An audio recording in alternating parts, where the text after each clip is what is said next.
Welcome back to Jebi's kitchen. So இன்றைக்கி நம்ம மொச்சக்கொட்டை குழம்பு செய்கிறது எப்படின்னு பார்க்கலாம்.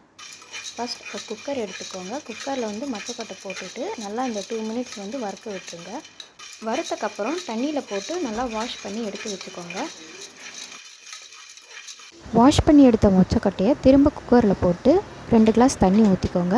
அதுக்கப்புறம் 1 ஸ்பூன் மஞ்சள் தூள், 1 ஸ்பூன் மிளகாய் தூள் போட்டு கொஞ்சம் தண்ணி ஊற்றிட்டு 4 விசில் வச்சுருங்க. இப்போ மிக்சியில் 1 கப் தேங்காய் துருவல், 1 தக்காளி, கொஞ்சம் தண்ணி ஊற்றிட்டு நல்லா இந்த மாதிரி பேஸ்ட்டாக அரைச்சிருங்க.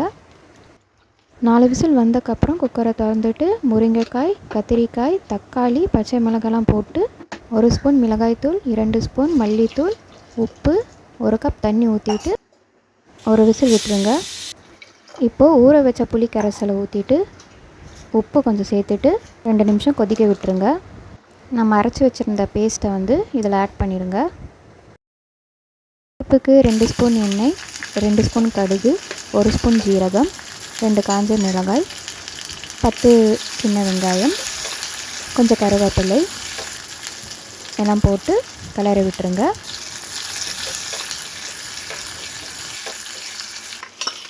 தாளிச்சதை குழம்புல ஆட் பண்ணிவிடுங்க. இப்போ லைட்டாக கொஞ்சம் கிண்டிடுங்க.